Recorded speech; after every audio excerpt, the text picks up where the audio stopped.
I wanted to be the gatekeeper of my own life. And so that's what really drove me to become an entrepreneur. No one makes magic in business like Disney. Join us as we hear from Disney cast members, influencers, and enthusiasts to uncover the secrets of what it takes behind the scenes to make Disney such a successful and well loved brand. We will hear their journeys, inspirations, and have some good old fashioned Disney fun along the way. So relax, pull up a chair, be our guest, and let's get down to bippity boppity business. Storytelling is a talent and a gift. A great storyteller can create a connection with their audience, evoke emotion, and leave a lasting impression. The best storytellers immerse us into their worlds and leave us wanting more. As more businesses explore storytelling as a digital content strategy, it's become an increasingly valuable tool in a marketer's arsenal, especially in B2B. When we storytell, we don't just create content, we create connection. And as a result, an amazing phenomenon occurs. We start to gain super fans of our work that eventually turn into our super consumers. And Disney is a company that has properly executed this idea and profited from this content strategy ever since its inception. And as I started to think about the best person to explore this topic of super fans to super consumers and storytelling, I immediately thought of Hala. Why? Hala Taha is the founder and CEO of YAP Media, a social media and podcast marketing agency for top podcasters, celebrities, CEOs, and more. Also dubbed the podcast princess, Hala is the host of the Young and Profiting podcast, frequently ranked as a #1 education podcast, and has interviewed star-studded guests from the likes of Matthew McConaughey, Deepak Chopra, Seth Godin, and countless others. Hala started her career in radio production while in college at Hot 97 on the Angie Martinez Show. Later, she launched an entertainment news blog site, the Sorority of Hip Hop, where she led an all-female team of 50 bloggers. She nearly snagged a reality TV show on MTV. She took a temporary exit from the entertainment industry to get an MBA and has 7 corporate years of marketing experience from many great companies like HP and Disney. She started the Young and Profiting podcast and YAP Media as a side hustle, scaling the business to 35 plus employees before quitting her executive position at Disney to take a leap into entrepreneurship. YAP Media is now a premier social media and podcast production agency for CEOs, celebrities, and top podcasters with dozens of high-profile clients and nearly 60 employees. Okay, but how? She mastered the art of storytelling through her personal branding, her marketing, and podcast. And she's got over 150,000 super fans on LinkedIn to prove it. Everyone welcome Hala Taha.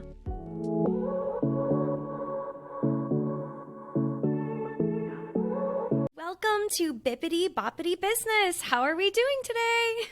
I am doing great. Thank you so much for having me.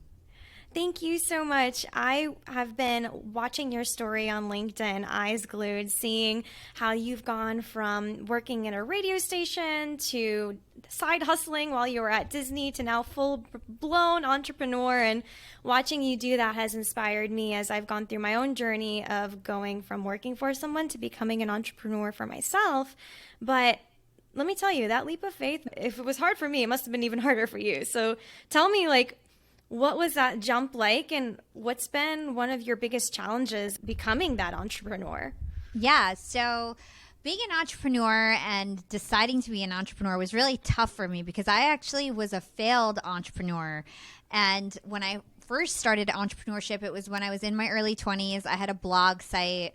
It was really popular. We used to host parties and concerts, but I really didn't make that much money. And I had 50 female bloggers. And so any money we made like disappeared very quickly. And so I didn't quite understand how to monetize that big movement. And so when YAP was created, it was a side hustle, and I had a great corporate job at Hewlett Packard and then Disney streaming services, and I never thought I was going to make any money, and I really just wanted it to be a hobby, quite honestly. Yeah. But it just really took off, and then one thing led to another, and I figured out how to monetize, and that was through my social media and podcast agency. It did really well right off the bat. I kept it as a side hustle for about 8 more months, and then I was just making a ton of money, and I started hiring full-time U.S. employees, and I thought, well, this is silly. I have 3 full-time U.S. employees. I shouldn't be working a corporate job anymore, and that's really when I decided to take the leap. That's so cool, but also that mental shift to be able to be like, okay, I'm going to go do this now. I mean, what was something that helped you to take that jump or during that transitionary period? Because I'm sure people listening are like, that's cool, Hala, but I'm terrified. What do I do? Yeah. I mean, I was really excited to be an entrepreneur once I realized that the business was super viable. I think really it came from confidence, and that's confidence in the fact that I had learned everything I needed to learn. I had stacked up skills. I had the experience. I had the team. I did have the proof. I have the revenue generating proof that the idea worked. And so that gave me the confidence to take the leap. And I think a lot of people right now are kind of quitting their jobs blindly without really proving that they have a great idea that has product market fit, that has demand, that they have sales. And so I actually took a really risk-free, slow approach. I quit my job and I had 30 people around the world who already worked for YAP. My team at the time was mostly international, right? And I had 30 people that worked for me before I quit my job. I was making probably over $100K a month in revenue, maybe $80K a month in revenue with my side hustle by the time I quit my job. So I could have quit a lot earlier, but I played it extra safe because it is scary to be an entrepreneur. Yeah, I mean, I'm glad you did leave if you were already at that point. That's amazing. But definitely, I would say you made a good point regarding not just leaving, but having a plan and having that data, because I think there are some maybe tools or resources that might help someone who is trying to make that full-on leap from working somewhere to a creator and honing their craft and breaking out in social media. So are there any tools or resources that you would recommend? Well, one of my clients, Kim Perrell, she has an amazing book called Jump, and it really talks about all the actionable steps that you need to break down any fear you have of becoming an entrepreneur. But really, I just want to stress again that the reason why it worked out for me is because I played it safe and I tested my idea. I tried to generate sales. I started small and I built on top of that. I didn't try to get investment before I could prove my idea and things like that. So I think people would do well if they kind of just dabbled in something, see if they could start small, see if they could generate any sort of sales, and then you can move on from there. But I would say that that's really the first step. That's awesome. And once you nail that first step of getting launched and running, then there's the content piece of, creating the brand, making a compelling story for yourself. So for you, when you are crafting that story, what are some things that you do to make that interesting? And what are some common mistakes that people make when they're doing that for themselves? Yeah. So first of all, when you have a business, don't be shy. You know what I mean? Tell people what you do, share your craft. And part of that is really understanding and being really good at your craft. So learning everything about what you are doing and the space that you're in. I'm bringing this up because I'll take like podcasting, for instance. Seems like every day now, everyone is a podcaster, right? Right. And a lot of podcasters, they don't take time to learn the industry. They don't take time to understand how to promote their show, how to create content that's compelling, how to have good SEO, how to make sure their show is distributed on every channel, how to understand how to monetize and all the different ways you can monetize and the ways you should grow your show. And a lot of them are just focused on one thing, like I'm going to create a podcast and publish it, and then they're like, now I'm a podcaster. But there's a million things to learn. right? And Oh, if you want to compete. And so whatever you're doing, you need to know the ins and outs of what you're doing, and then people will naturally be attracted to you and want to buy from you. And so when it comes to your brand story, you want to be authentic. You want to share your failures, your rejections. That really gets people connected with you. You want to share about your personal life when you're posting, and you want to mention your company on your personal pages. A lot of people choose to have a company page and a personal page, but it's not worth it in the beginning. You should just have one page that's promoting yourself and your brand, because you are your company in many instances. So those are just a few tips. I totally align with you there. As someone that has been working in the B2B podcasting world for a while, I think that's been the biggest disconnect, is many people feel like they have to hide behind their brands rather than letting themselves shine and creating that human to human connection. Because I always say, it doesn't matter what industry you're in or what business you're in, businesses are created by humans for humans. And if we can engage on that level, you're already one step ahead of everybody else in the market right now. And since you align with me in that way, that's actually one of the reasons I wanted to bring you on. Is I have this theory that I'm exploring, which is this idea of super consumers turning into super fans. And there are so many people out there that are like, how do I turn my passive followers into somebody that's just like always there and excited, but then they are always buying my stuff? I think companies like Disney, Apple, and Nike, they're examples, a few of these household names where like people just like die hard will always go for what they create. But what's your theory on how to turn someone from a passive follower to like a super fan to super consumer?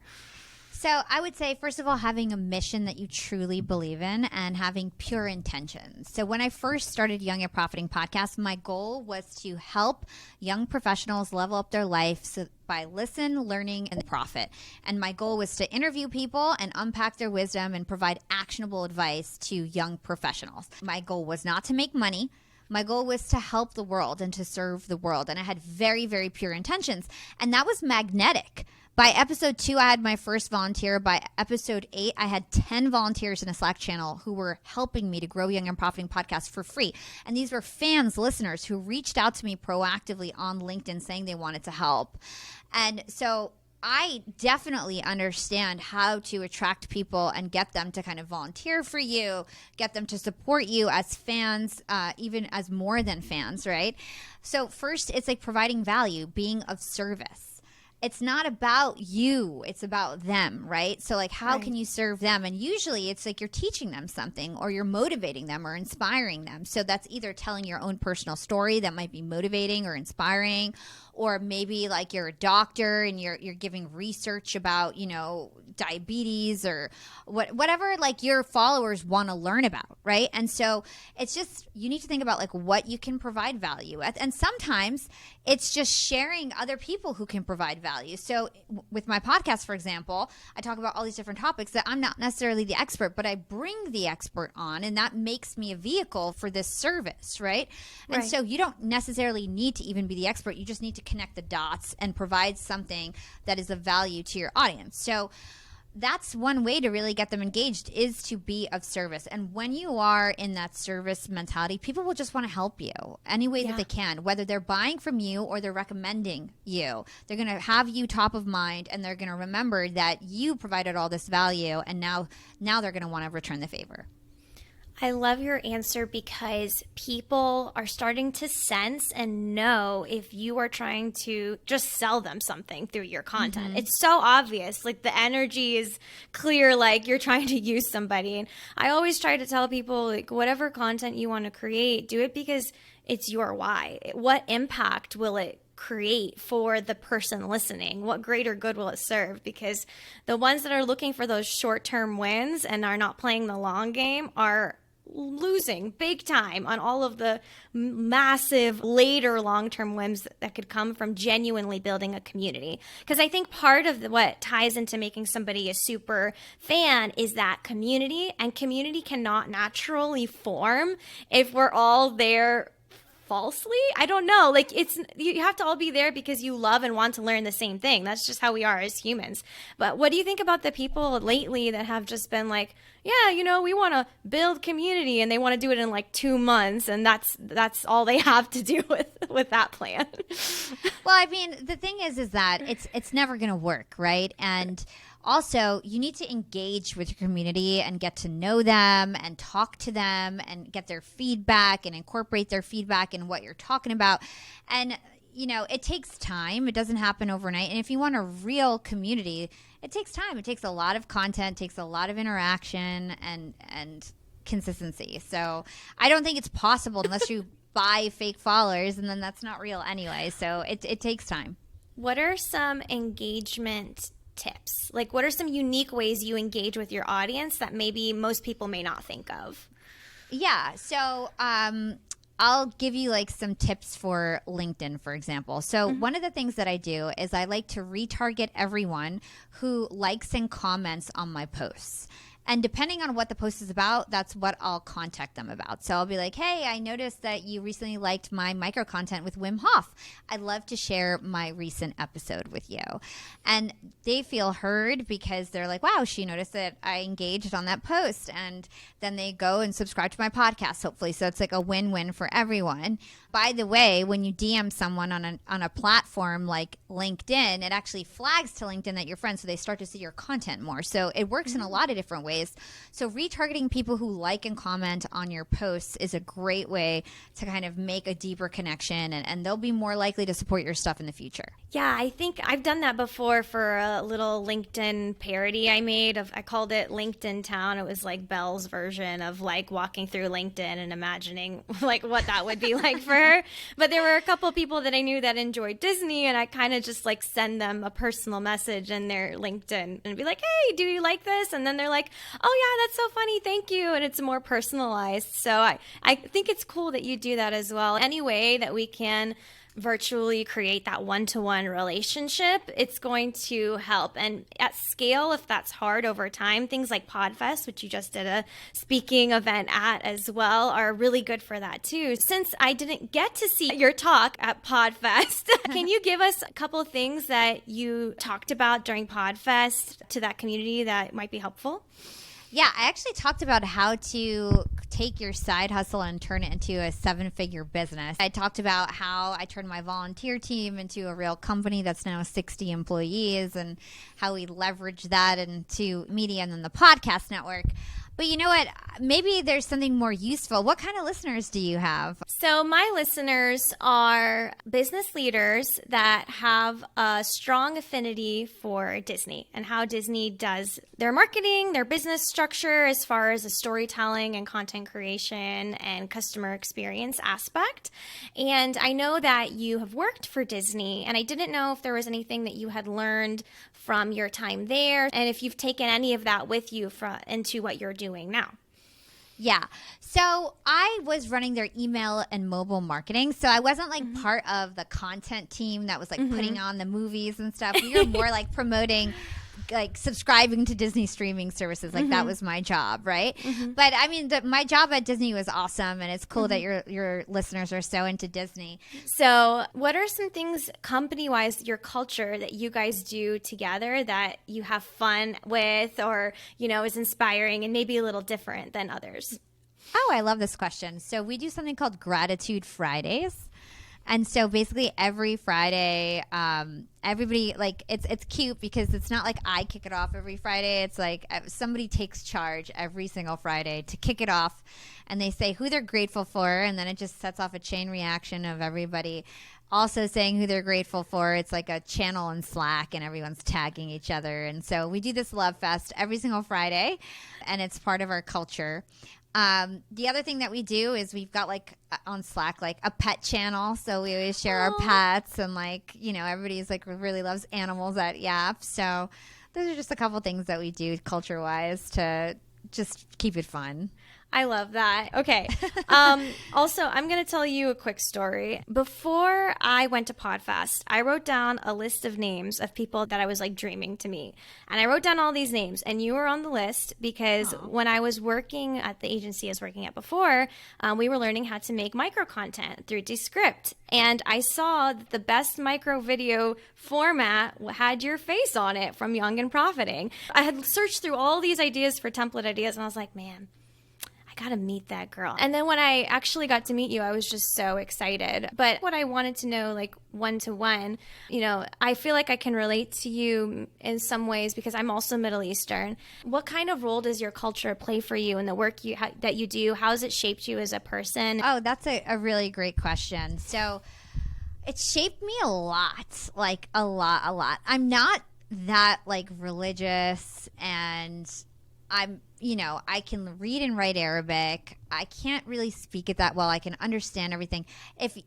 Out of all like my Arabic friends, I'm definitely like the most Americanized. Like, my family's really American, even though my parents are straight from Palestine and came here when they were like in their like 30s, But I'm still like, my family in general is just very American. So most Arabic people think I'm too American, and then American people think I'm too Arabic, right? So I never really fit in anywhere, which is just part of what I think defines me too, is that I didn't fit in everywhere, right? I'm very loud. I dress how I want. When I was younger, that kind of was controversial in the Arabic community. So at some point I was kind of like ostracized from that community and like very looked down upon until I got very successful. Now everyone's like, trying to turn it around, but it's a little too late. But like, it's a little too late, but it's okay. It did shape me as a person. It made me more driven because I felt like I had a chip on my shoulder. I always felt like I had something to prove. Like, they'll be right if I don't make it. You know what I mean? So I always felt like I had something to prove because I was so kind of not included in that Arabic community in New Jersey, right? So I always felt like I had something to prove. Which definitely motivated me. I love being the underdog. I think it's like actually a superpower, and like a secret sauce of mine is like feeling like the underdog because it just makes me work even harder.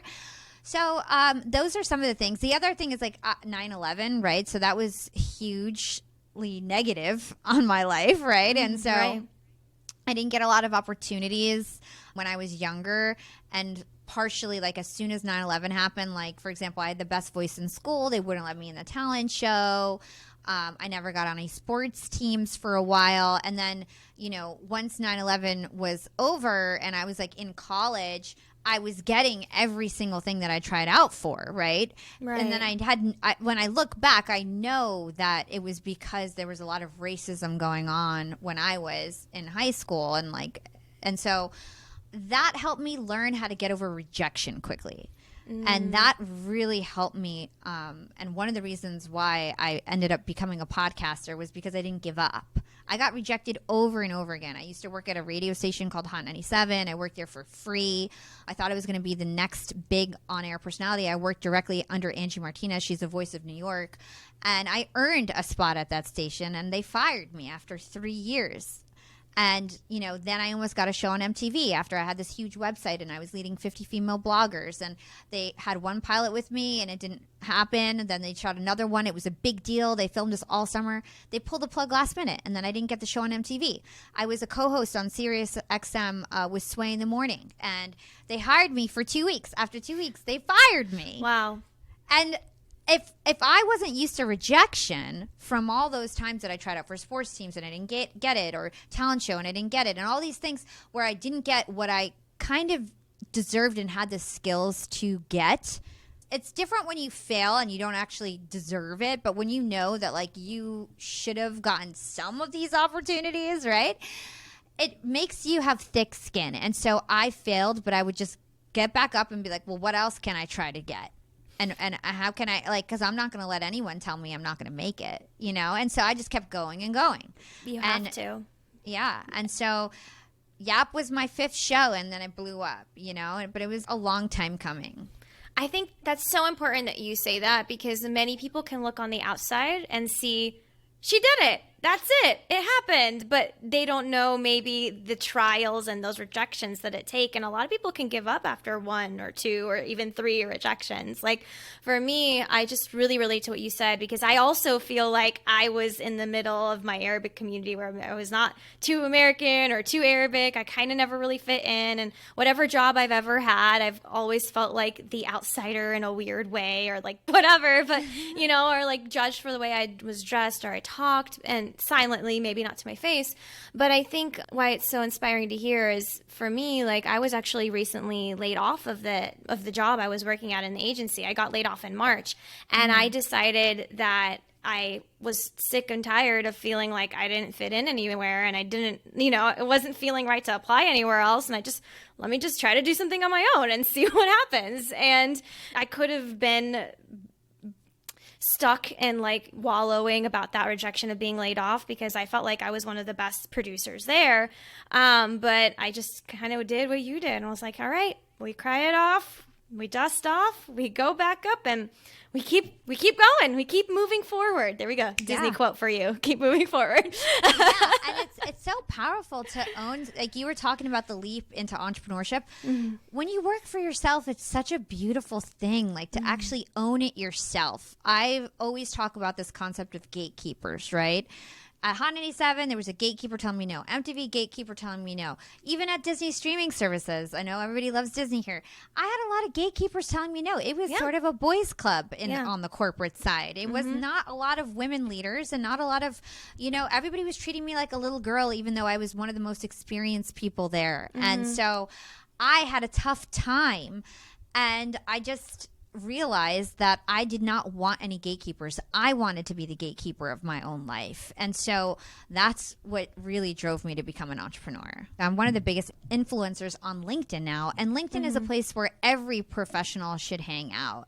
And so one of the things that I'll say in terms of growing your brand on LinkedIn, you definitely want to be consistent. So posting every single day, if you're going to choose to post on that platform, making sure that you have active connections. So people who are actively liking and commenting on posts, which means that you should look through your existing first connections and make sure that you don't have any dead connections, because that's going to drive your engagement rate down. It's going to prevent you from ever going viral or anything like that. It is interesting, as I am growing my podcast host coaching business, to teach people the ways that they need to interact online. And it's more than just one post and then ghost. Like you can't post and ghost and expect anything out of it. I think no matter what industry you're in, that's definitely not the move. But I think what people that listen to me admire are those magical moments that Disney provides for customers. And I like to say that we can provide those magical moments in our content as well, through the relationship one-to-one building that you talked about with your LinkedIn message. Like that's a little magical moment maybe somebody wasn't expecting, or through an interesting storyline, like crafting an interesting podcast narrative. That alone is something that is just so cool to me. I listened to your interview with Matthew McConaughey, and first of all, you interviewed Matthew McConaughey. Amazing. How did you not melt in your seat? But second of all, I noticed that as you structured the episode, you just went right into it. You talk about how, no fluff, but then after the fact, it seems like you've pre-recorded a nice beginning to the podcast episode itself. So as it comes to crafting story, like what are some things that you do to create that, magic and wonder in your messaging, but also do it realistically and efficiently with people's time in mind? Yeah, so I always love to kind of start things off with people's childhood and their background to understand how they got to where they need to be. I try to get at least like one major story that happened in their childhood that shaped who they are today, so I could kind of connect it to what's happening with them today. And so I do a ton of research and try to find that one story. And then throughout the whole episode, I'm always trying to think of ways that I can pull out stories. And I purposely will ask questions that I know the answer to, because I'm trying to get the story out of them without them quite realizing what I'm doing. So 90% of the time when a guest answers my question, I know exactly what they're going to say, because I've kind of planned how I'm going to ask them to get that content that I know is in their head out of their mouths. Okay, I need that psychic example of how you do that. It's just a lot of research. So before any episode, I'm listening to like all their major interviews, and most people tend to say like the same 40-ish stories. And I want to get like the story that they almost never tell, or part of the story that nobody ever asked them, the ending of something, or just following up. And sometimes if I don't want them to repeat themselves, I'll shorten and tee up the story really succinctly so they don't tell the 5-minute story, so then I can be like, and then what happened? And then they might give a little bit of color and then go into like the whole other thing that they've never shared anywhere else. And so I love to get that kind of stuff out of people. And stories is how people learn, right? Stories is what people remember, and it's really entertaining for people. So I love to make sure that every single podcast has plenty of stories. Well, speaking of stories, we're going to do like a little story exercise together with a Disney theme. So would you be down for that? Sure. Come on, everybody. Here we go. Off to Question Land. Okay, since you are a podcast princess, all right, I need to know what would happen if a Disney character came to you at YAP Media and was like, hey, Hala, can you design a podcast for me? Which Disney character would you choose to design a podcast brand for, and what podcast would that be? Oh, my God. Which Disney princess would I choose to design a podcast brand for, and what would the podcast be called? Yes. Oh my gosh. Jasmine, because she's the only Arabic princess, and I'm Arabic, so represent. Jasmine. And it would be like magic carpet ride, and it would be an interview on a magic carpet that I would do with guests. Okay, I love that. If it was a villain, though, which villain do you feel like would have an interesting podcast? Oh my gosh. It would be something with Ursula. Under the Sea with Ursula, maybe. I feel like I need to know her backstory of why she's so bitter. And like, you know, she talks about not underestimating the importance of body language. And that's educational, right? Totally. Okay, cool. Another question for you. If you were able to create a dream scenario event for like networkers, right? And everyone could come together and hang out, but it was at Disney somewhere. What would that look like? And how would you set up that kind of awesome event? So first of all, it would be something for YAP.